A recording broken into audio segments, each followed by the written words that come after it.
Saint-Esprit, tu es fidèle. Aujourd'hui, tu vas donner à chacun selon sa soif. Pas plus, pas moins. Tu vas donner exactement le degré de soif que chaque personne a ici aujourd'hui. Je te fais confiance, je te remercie et j'appelle l'onction du Saint-Esprit de venir nous couver pour avoir une révélation aujourd'hui. Dans le nom de Jésus. Amen. Alors, ceux qui n'étaient pas là la semaine passée, vous avez perdu des points. Hein, le système crédit social, on va le commencer ici. Non, pas vrai. Alors, je vais continuer lorsqu'on est arrêté la semaine passée, puis à partir de là, on va continuer, puis c'était un sujet extrêmement... Je suis passionné pour le sujet qu'on va parler aujourd'hui, et puis je ne parle jamais de quelque chose qui ne me passionne pas. Ça fait que quand je parle de mon épouse, ça vous dit que je suis passionné. Alors, soit dit en passant, ce n'est pas juste moi qui amène ça ici aujourd'hui, c'est moi et mon épouse, mon professeur préféré. Donc, le Saint-Esprit a les yeux bleus. Merveilleux, hein? Je ne savais pas que le Saint-Esprit avait les yeux bleus. Alors, évidemment, ce que j'apporte, c'est pas... Toute la semaine, moi et mon épouse, on s'assoit, on fait des recherches, on partage nos idées. Et puis, c'est drôle parce que quand on partage nos idées, c'est toujours ses idées à elle que j'écris. C'est jamais les miennes. Alors, ça fait qu'aujourd'hui, on va continuer sur le sujet qu'on avait commencé la semaine passée. Qui s'en souvient de quoi on a parlé? Exactement.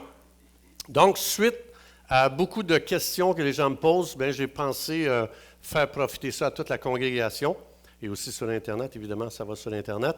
Alors, je vais continuer lorsqu'on est arrêté la semaine passée. C'est une suite. Hein? Si jamais, des fois, vous êtes dépaysé, vous pouvez aller dans les archives de l'Église puis juste aller écouter ce qui a été dit la semaine passée, parce que là, je pars de lorsqu'on a arrêté la semaine passée. Alors, la semaine passée, on est arrêté dans Matthieu 23, 38, que Jésus a dit ceci. Et c'est important. C'est important parce que c'est important. Votre maison sera laissée déserte. Qu'est-ce que Jésus veut dire ici par votre maison? Ah! Est-ce qu'on peut l'applaudir, Laurent? C'est exact. La nation, exactement. Ce n'est pas ta maison physique. Alors ici, Jésus parle, ta nation sera laissée déserte. Donc délaissée, abandonnée, vide, etc. Et ça, c'est arrivé en l'an 70. Hein? Pour les gens qui connaissent un petit peu l'histoire, vous savez qu'est-ce qui est arrivé? Jésus a dit ça pendant le temps qu'il vivait. Donc, mettons vers 30 ans. Puis ça, c'est arrivé en l'an 70. Donc, 40 ans plus tard, ce que Jésus est en train de dire ici va se réaliser 40 ans plus tard. Alors ici, juste pour confirmer que Lorraine n'a pas dit des hérésies, dans Ézéchiel 20, 26, ça dit « Parle à la maison d'Israël ». C'est important. Quand on étudie le sujet, il faut vraiment regarder qu'est-ce que Dieu disait dans l'Ancien Testament. En passant, soit dit en passant, toutes les images de Matthieu 24 et l'Apocalypse sont toutes dans l'Ancien Testament. Donc, si je veux comprendre Matthieu 24, ou si je veux comprendre l'Apocalypse, je dois connaître les images que Dieu a utilisées, soit dans Genèse, qui est le livre des semences, de toutes les semences, il y a toutes les semences de toutes les doctrines. Toutes les semences de doctrine se retrouvent dans le livre de Genèse. Et aussi, évidemment, après ça, il y en a eu d'autres après ça dans l'Ancien Testament. Donc, je vais expliquer ça un petit peu. C'est pour ça, ici, je vais vous donner les versets pour appuyer ça. Donc, si je rephrase ça ici, votre nation sera déserte. C'est ce que Jésus est en train de dire ici dans Matthieu 23, parce que dans Matthieu 24, il va expliquer tous les signes qui vont arriver pour te préparer pour fuir Jérusalem quand ça va arriver. Alors, donc ici, il faut revenir à ce que Jean-Baptiste a dit, parce que c'est exactement quand ça dit « ta maison sera délaissée », Jean-Baptiste l'avait déjà prophétisé. Hein? Je l'avais expliqué la semaine passée. Ici, je me retourne au début de Matthieu. Jean-Baptiste, il dit « La hache est maintenant prête à abattre les arbres jusqu'à leurs racines. » Jean-Baptiste est en train d'expliquer, Israël, si tu ne te repens pas, son message c'était la repentance, si tu ne te repens pas, tu vas être déraciné en tant que nation. C'est ça ici qu'il est en train de dire. Alors, c'est exactement ce qu'il a dit, c'est-à-dire qu'il va être déraciné de son propre pays. Il va être déraciné combien de temps?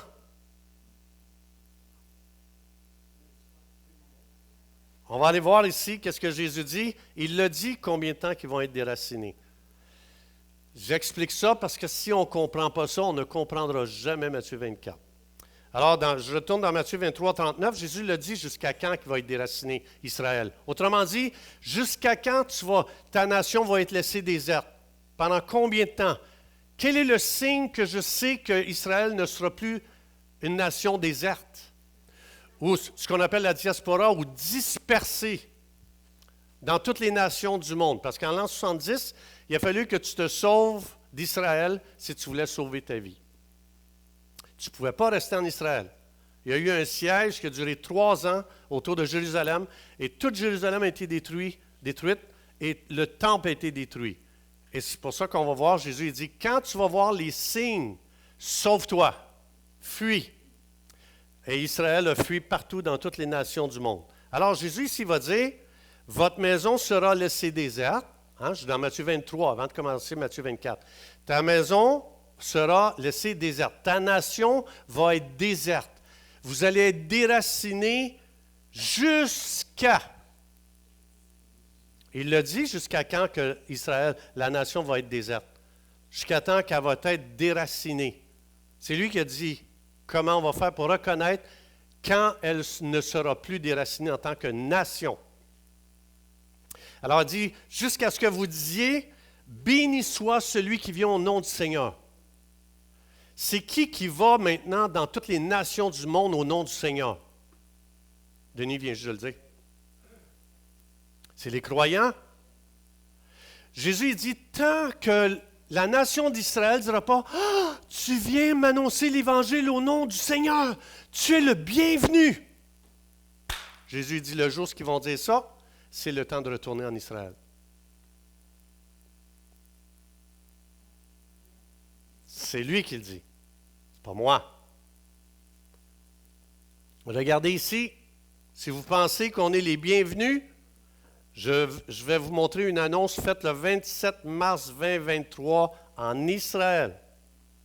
Israël, proposition de loi visant à emprisonner les chrétiens, faisant l'apologie de Jésus-Christ.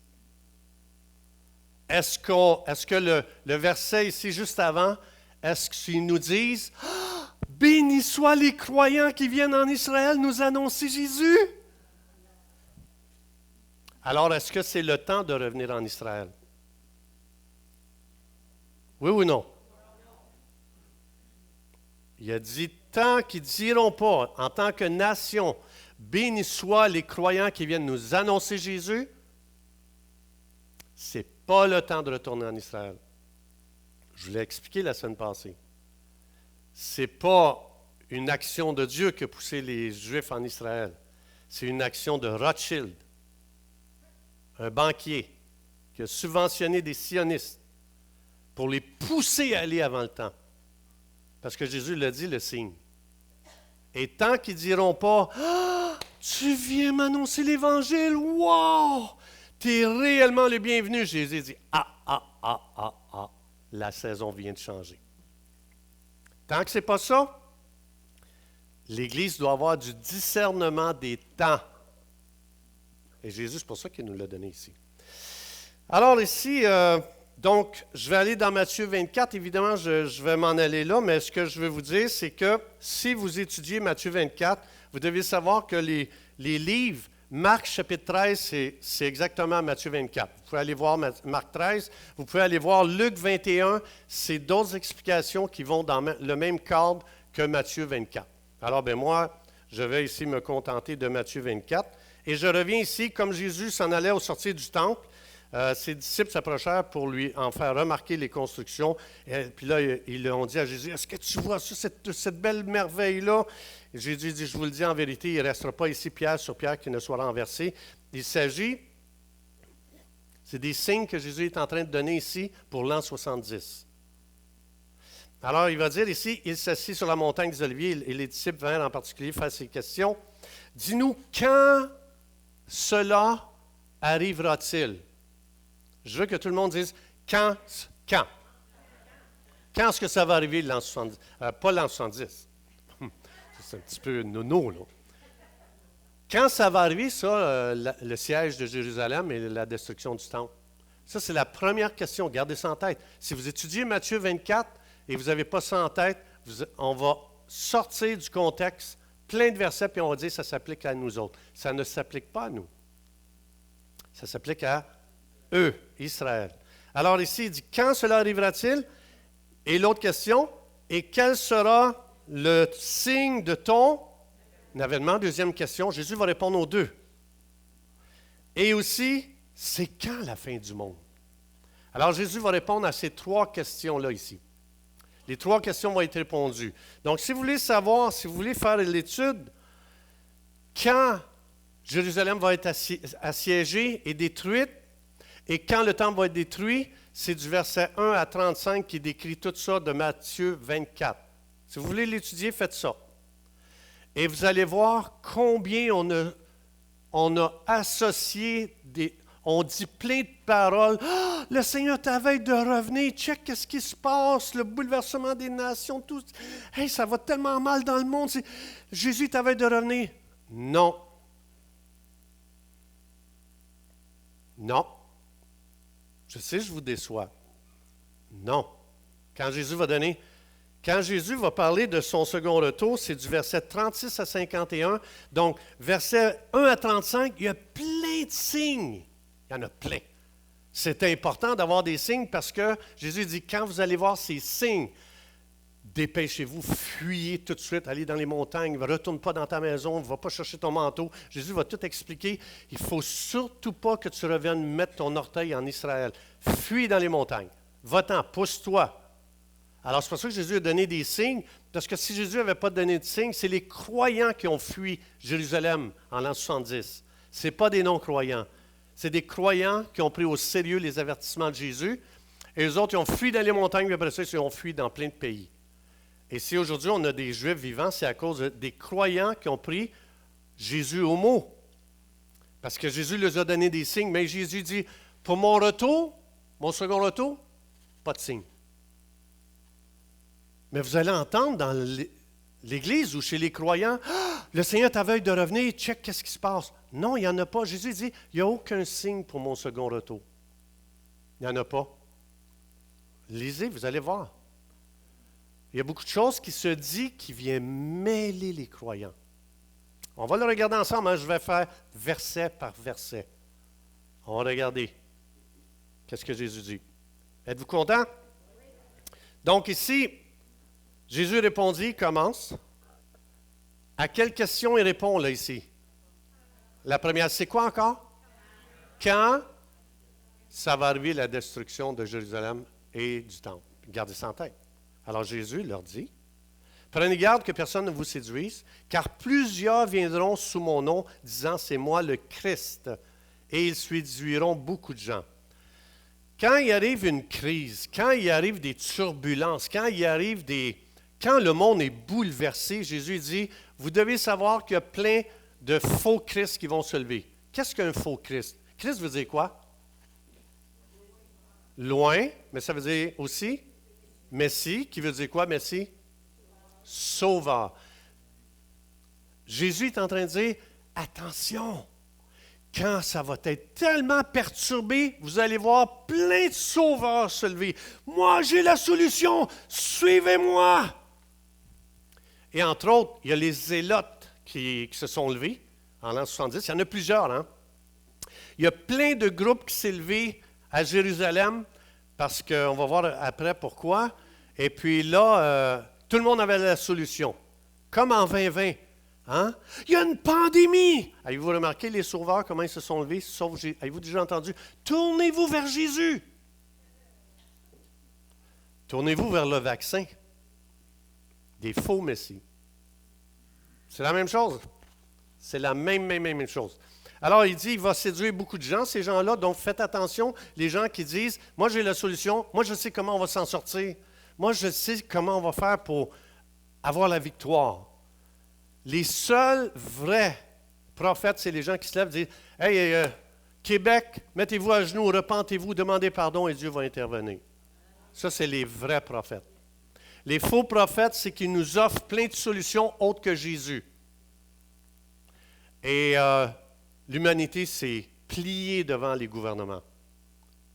Ils ont fléchi le genou devant des gouvernements, devant des faux messies, qui disaient avoir la solution, qui n'était pas vrai. Alors ici, Jésus, c'est ce qu'il va expliquer. Il va dire au verset 6, « Vous entendez parler de guerre et de bruit de guerre, gardez-vous d'être troublés. » Alors, il est en train d'expliquer ici, parce que quand Rome a décidé de venir assiéger Jérusalem, donc Titus et son papa, ils se sont mis en marche avec l'armée romaine et sont venus pour assiéger Jérusalem.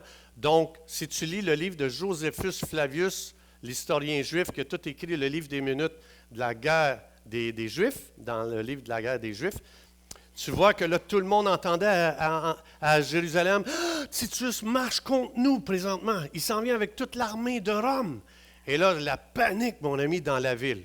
Va lire Joséphus Flavius. Tu vas comprendre Matthieu 24. C'est vraiment qu'est-ce que Jésus expliquait.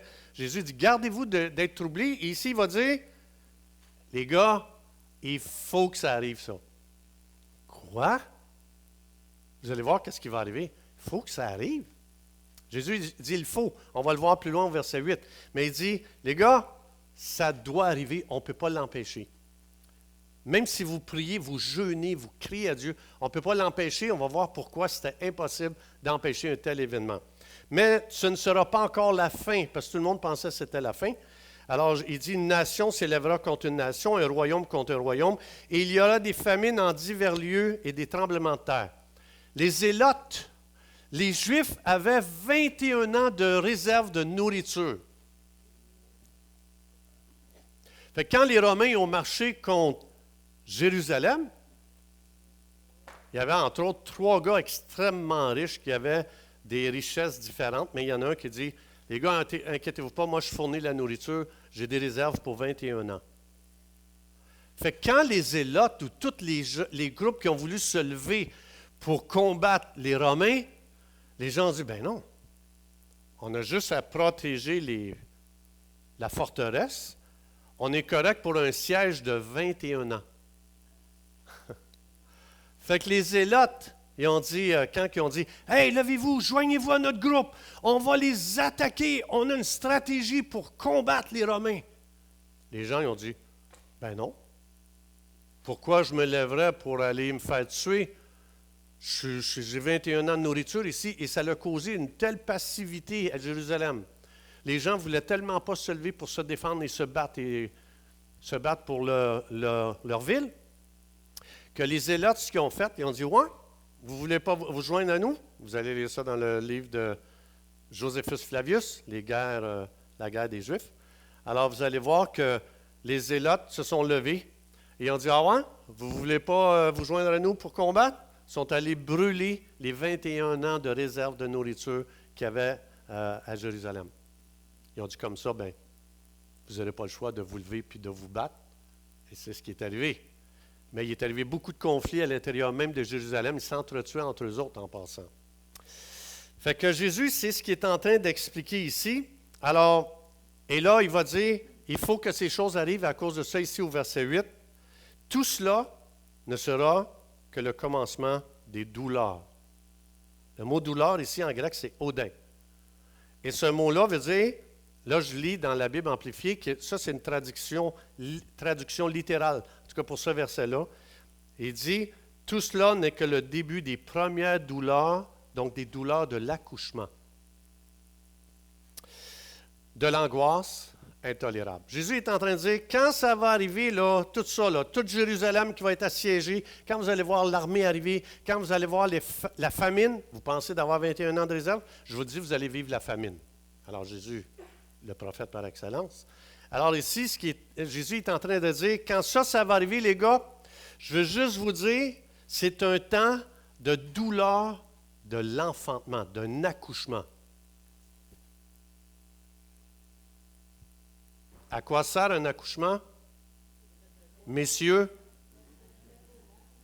pas mesdames. Messieurs, à quoi sert un accouchement? Mettre au monde quelque chose de nouveau. Ah. Tu es en train de dire, il y a quelque chose de nouveau qui s'en vient? Oui. C'est pour ça qu'il faut que ça arrive. Vous allez voir. Ça doit arriver, la destruction de Jérusalem. Ça doit arriver, la destruction du temple. Ça doit arriver, la dispersion des Juifs partout dans le monde. Ça doit arriver. Pourquoi? Il y a quelque chose qui vient de terminer. C'est terminé, on va commencer quelque chose de nouveau. Oui, c'est terminé. Qu'est-ce qui est terminé? La nation juive. C'était la fin des jours de la nation juive. Je vais vous montrer que dans la Bible, quand ça parle de les derniers jours, c'est toujours associé à la fin de la nation d'Israël, en l'an 70. Je vais vous le prouver. Nous, on pense, Jésus dit ça, c'est pour les derniers jours. C'est les derniers jours de la nation d'Israël. Il est en train de le dire. Parce que quelque chose de nouveau va prendre place. On entre dans une nouvelle saison, les boys. C'est terminé le temple.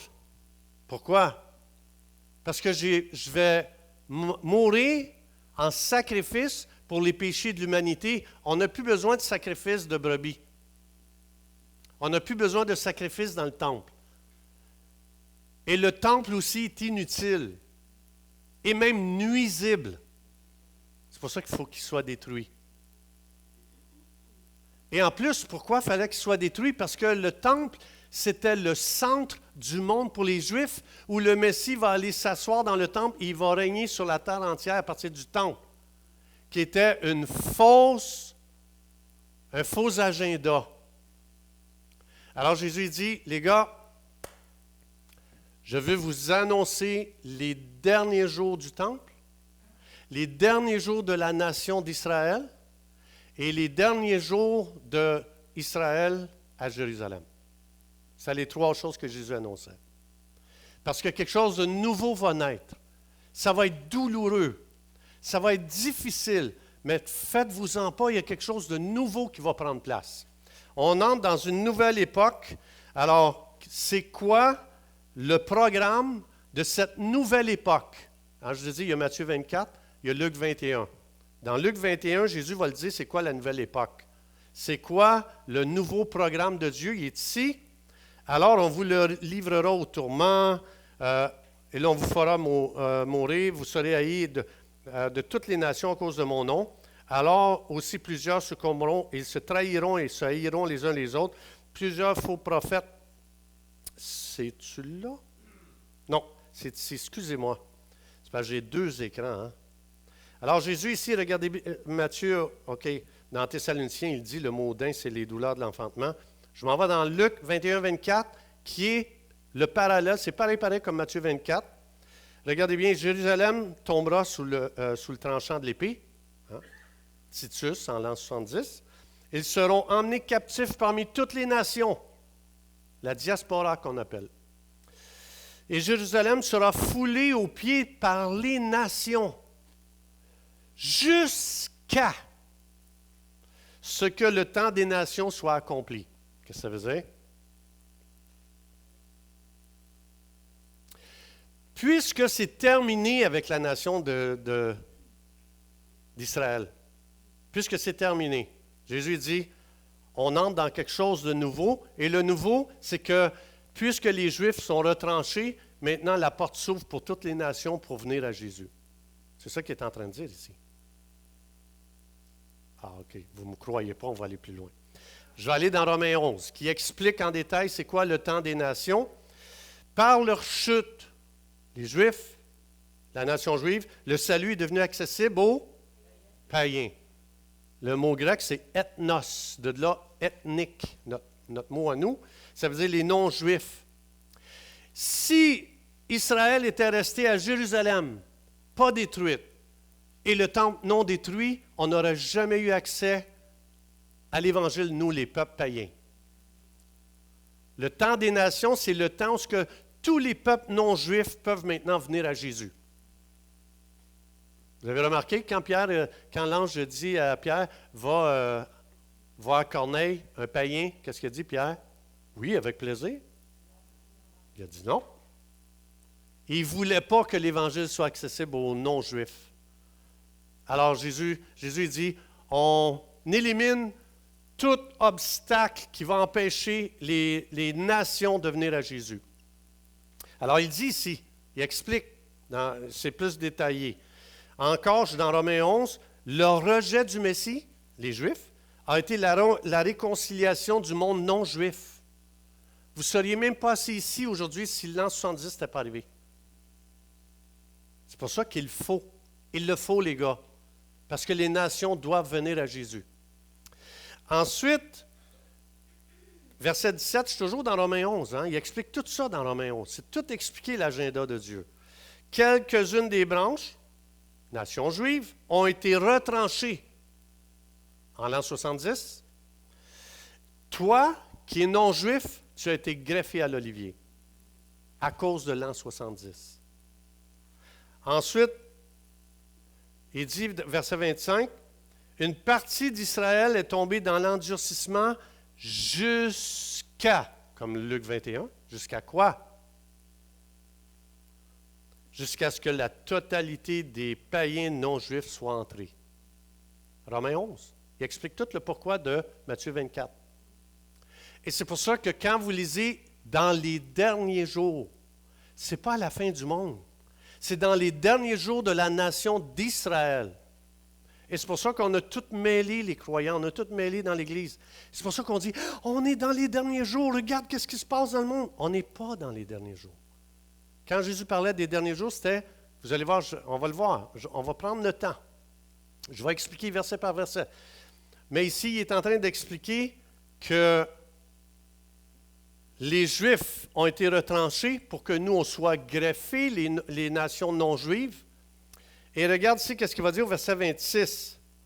Et ainsi, tout Israël sera sauvé. Ils ont été retranchés, ils ont été mis à leur place. Maintenant, tout Israël va se convertir. Bingo.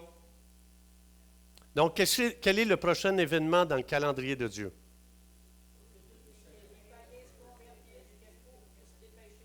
Aussitôt que le non-juif, le dernier non-juif des nations non-juives se convertit, les Juifs vont venir à Jésus à l'Évangile. Et c'est pour ça que là, ils vont dire, « Hey, on veut entendre parler de l'Évangile! » Parce qu'ils vont tous être sauvés.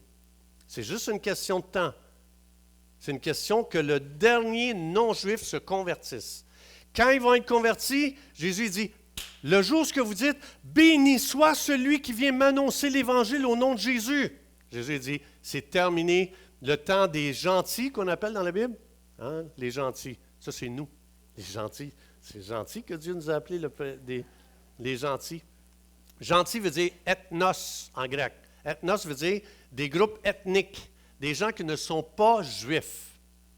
Alors, ça c'est pour ça que Jésus, il le faut que Israël soit déraciné, que Jérusalem soit détruite, que le temple soit détruit pour que l'Évangile soit ouvert à toutes les nations du monde. Quand le dernier va se convertir, tac, ça se ferme, les Juifs se convertissent. Toute la nation. Et là, tu vas savoir où est-ce qu'on est rendu dans le plan de Dieu.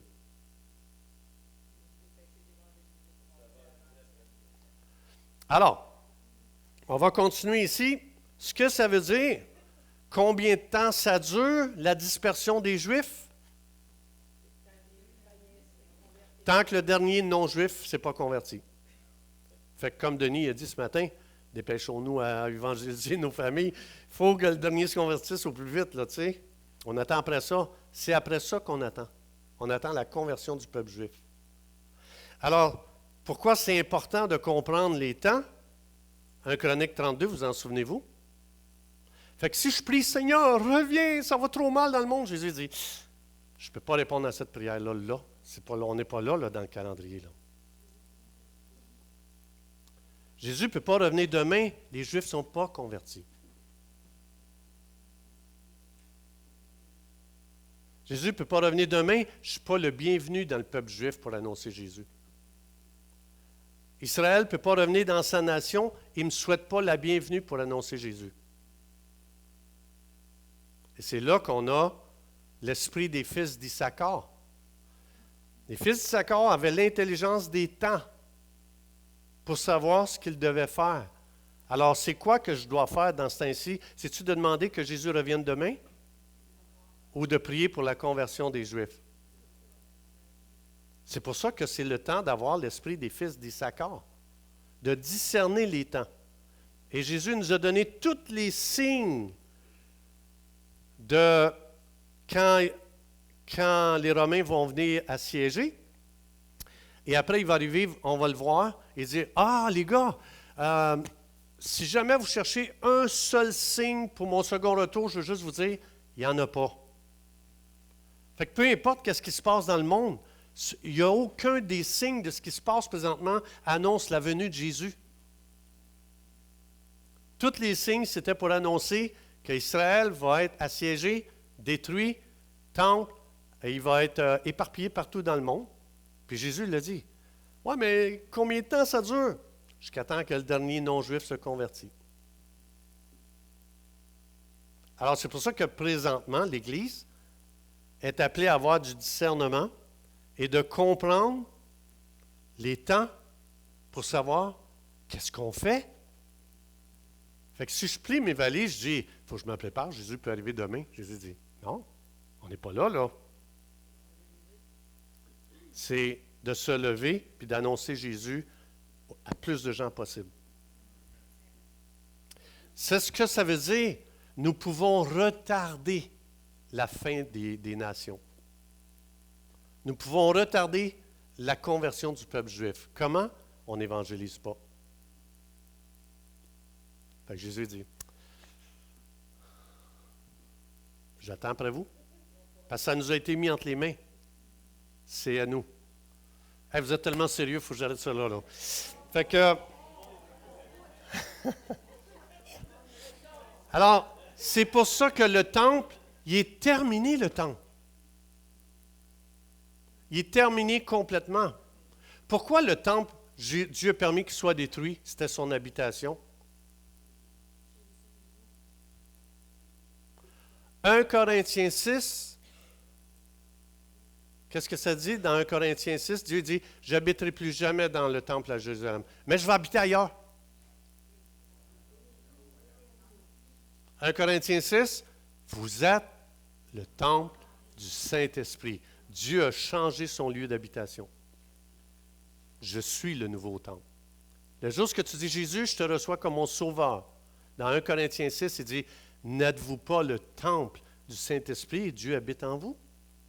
Donc Dieu a changé sa résidence. C'est pour ça que Dieu a permis que le temple soit détruit. Il ne sert plus à rien. Même il va être nuisible. Parce que quand les gens vont annoncer que maintenant, parce que je suis né de nouveau, je me suis converti, je suis devenu le temple où est-ce que Dieu habite, les autres vont dire, non, ouais, il y a un temple à Jérusalem, il ne peut pas habiter en toi. Fait que Dieu dit, ça va trop mêler le monde, détruisez-moi ça, il ne sert plus à rien. Il faut que le temple soit détruit pour que les gens arrêtent de regarder que Dieu habite là. Et maintenant, quand tu dis, moi, j'ai accepté Jésus dans mon cœur, Jésus dit, le Père, le Fils, le Saint-Esprit viendront faire leur demeure chez toi. C'est Jésus qui l'a dit dans l'Évangile. Ce que ça veut dire, si on ne détruit pas le temple, ça va nuire à l'Évangile. Les gens vont encore vouloir retourner là. Et vous remarquez en 2020, quand on a tout fermé les églises, c'était quoi le slogan dans les églises? On a hâte de retourner comme on était. Et vous remarquez comment on est comme ça? On a de la misère à... Dieu dit en 2020, j'arrête la planète, je veux juste te dire, c'est terminé ce que vous faisiez avant. C'est terminé. On passe à une nouvelle époque. En 2020, le monde entier a shifté. Alors l'Église, ce n'est pas le temps de dire on veut revenir comme on était avant, c'est on veut entrer dans le nouveau de Dieu. Comme eux autres. Quand il arrive un temps de détresse, quand il arrive un temps de perturbation dans le monde, Dieu s'en mêle pour nous annoncer à nous, comme il annonçait en l'an 70, Yo! C'est-tu assez gros? Comprenez-vous qu'on ne retournera pas là? On va aller dans quelque chose de nouveau, les boys. En 2020, Dieu dit, yo! J'arrête la planète entière pour vous dire, on change d'époque. C'est terminé l'ancienne époque. On va passer complètement à autre chose. C'est quoi l'autre chose? Je ne sais pas, c'est Dieu, il faut qu'il nous le dise. C'est quoi ta vision pour les prochains 5 ans? Découvrez c'est quoi la nouvelle époque. Je veux juste découvrir c'est quoi la nouvelle époque. L'ancienne époque est terminée, pareil comme eux. Et c'est pour ça que Dieu a permis que la planète soit arrêtée, stoppée. Mais nous on dit, comme eux autres, on veut retourner ce qu'on était avant. Dieu dit, qu'est-ce qu'il va falloir que je fasse? C'est quoi au juste qu'il faut que je touche pour qu'ils comprennent? Et c'est pour ça que Dieu est intervenu planétairement en 2020. Parce que l'Église ne sera plus jamais ce qu'elle était avant. Jamais. Ça va être quoi? Je vais le découvrir. Jour après jour. En cherchant la face de Dieu. En étant prêt à abandonner tout ce qui est en arrière. Et en me préparant, comme Dieu dit, voici, je fais quelque chose de nouveau. On entre dans une nouvelle époque, dans une nouvelle ère. Donc, tranquillement, Dieu nous prépare tranquillement. C'est pour ça que je vous le dis, vous ne m'entendrez jamais dire, j'ai hâte qu'on revienne comme on était avant. Je ne veux pas retourner à comme on était avant. Je veux rentrer dans le nouveau de Dieu. Et le nouveau de Dieu va nous demander d'être connectés au Saint-Esprit et d'être tellement attentifs à ce que l'Esprit de Dieu fait aujourd'hui. Et d'être ouvert. Et de dire, je m'ouvre. Et de dire, hey, c'est le temps de vivre Jean 16, 13. Jésus dit, je t'envoie le meilleur guide de l'univers. Je t'envoie le Saint-Esprit. Il va te guider au déguéo. Il va te guider. C'est ton meilleur guide. Il va te guider dans le nouveau que Dieu veut faire. Ou encore, il dit, il va te guider dans la vérité. Vérité, aletheia, en grec, veut dire, il va te guider dans une réalité non voilée. Ça veut dire qu'il va enlever un voile pour que je vois tout différemment. Je vais faire, wow! Incroyable! Mais c'est le Saint-Esprit. Jésus dit, il n'y a que le Saint-Esprit qui peut t'amener là. Ton intelligence n'est pas capable de se rendre là. Ton savoir n'est pas capable non plus d'aller là. Ta connaissance est inutile pour arriver là, dans ce nouveau-là de Dieu. Tu ne peux pas. Tes diplômes ne t'amèneront jamais là. Il n'y a que le Saint-Esprit. Si tu dis, Saint-Esprit, je m'humilie. Tu ne peux pas ne pas être fidèle à ton ministère. Jésus dit, ton ministère, c'est de me guider pour entrer dans ce qui est... Il n'y a pas de voile que je vois les choses comme toi tu les vois. Ah! Wow! Ça, ce que ça veut dire, c'est quoi le nouveau de Dieu? Il faut que le Saint-Esprit enlève le voile pour que je vois qu'est-ce qu'il fait de nouveau. Sinon, je ne le verrai jamais. Sinon, je vais faire, mais retourner comme de temps avant, là. T'es bien avant, nous? Saint-Esprit, on t'invite. Il est impossible que Jésus ait menti. Jésus a dit, le Saint-Esprit, je te donne le Saint-Esprit. Le Saint-Esprit va te guider lorsque tu n'auras jamais pensé aller. Il va te guider dans une réalité non voilée. Ça veut dire que tu vas voir des choses que tu n'as jamais vues encore, que tu n'as jamais compris. Il va te guider dans ce que tu n'aurais jamais pensé qui existait. Le Saint-Esprit est fidèle. Et si jamais je ne rentre pas dans le nouveau de Dieu, ça veut dire que le Saint-Esprit n'a pas fait son ministère, ce qui est une impossibilité. Le Saint-Esprit, il dit, qui veut que je le guide? Si tu te soumets à moi, je vais te guider dans ce que tu n'aurais jamais pensé. Oh, il y a un amen. C'est bon. Un autre amen? Okay. Un autre, là? OK. Y en a-tu un autre? Il y en a plusieurs, là. Alors, Saint-Esprit, tu es fidèle. On veut te remercier. Et on se positionne, on positionne nos cœurs pour la nouveauté de Dieu. On ne veut pas rester accroché à ce qui était passé. On veut embrasser le nouveau de Dieu. Et on veut l'aimer, on veut l'embrasser, on veut... Joins-nous, Saint-Esprit, au nouveau de Dieu. Joins-nous au nouveau de Dieu, et puis enlève les liens qui nous gardent dans le passé. Puis amène-nous dans la fraîcheur de Dieu.